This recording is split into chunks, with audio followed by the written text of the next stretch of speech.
All right, and we're on Chapter 4 of Dream Psychology by Sigmund Freud, and Chapter 4, Dream Analysis, abandoning the matter of the psychic apparatus, that is, the division between the unconscious and the conscious mind that we explored in the last chapter. Freud returns to the topic of dream interpretation. In this chapter we ask, how can disagreeable content in a dream be seen as wish fulfillment?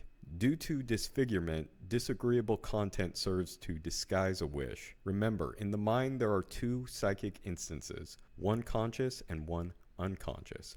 What is disagreeable to consciousness may still serve to express a repressed wish in the unconscious. In this chapter, Freud lists dreams which, only on the surface, seem to not be wish fulfillments. They still represent an underlying, that is, unconscious desire. The first dream that Freud gives an example of is from one of his patients.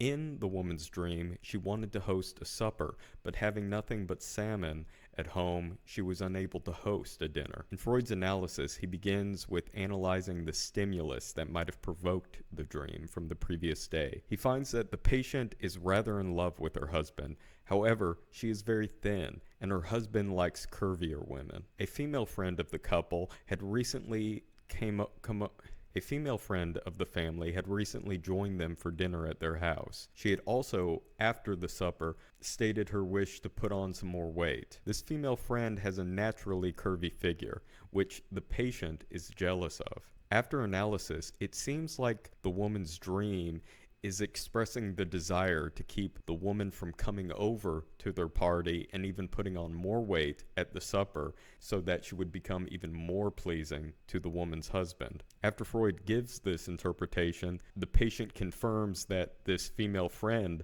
of the couple, indeed, her favorite dish is salmon. Freud then takes on the topic of hysterical identification. We see in the above example a sort of identification occurring in the dream. The wish of the patient relates to the wish of the friend. The above dream is both a wish for the woman not to get a curvier figure, which is in a way a wish for someone else's wish not to be fulfilled. Freud notes that hysterical identification is something that occurs commonly in dreams. It occurs when individuals with whom the dreamer identifies wishes are represented in a dream.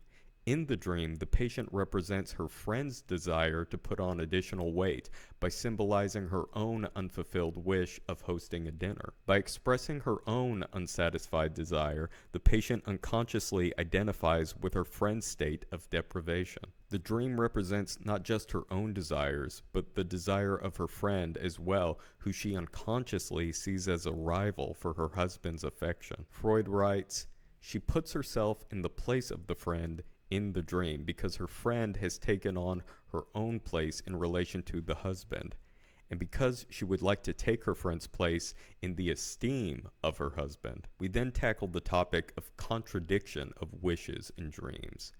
Sometimes the denial of one wish can mean the fulfillment of another wish. Freud gives the example of a patient who dreamt that she was going to visit her mother-in-law. In reality, the dreamer dislikes her mother-in-law and goes to great lengths to avoid her. This dream occurred after the woman learned of Freud's view that dreams are a wish fulfillment. Freud writes, "According to this dream, I was in the wrong. It was thus her wish that I should be in the wrong, and this wish the dream showed her as fulfilled." The woman, in this instance, had wished to prove Freud wrong, as she did not approve of the interpretation of a dream Freud gave her earlier in their analysis. But what about painful content in a dream?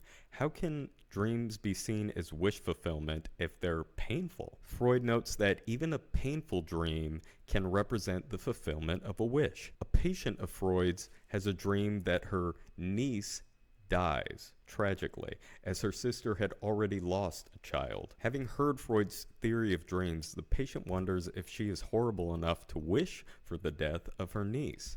After some analysis, Freud finds that this particular patient has a love interest that she would be able to meet again if her niece were to have a funeral. This painful dream is a fulfillment of a wish to reconnect with her love interest, while containing content which is still obviously painful and distressing. In this dream, we obviously see displacement at work.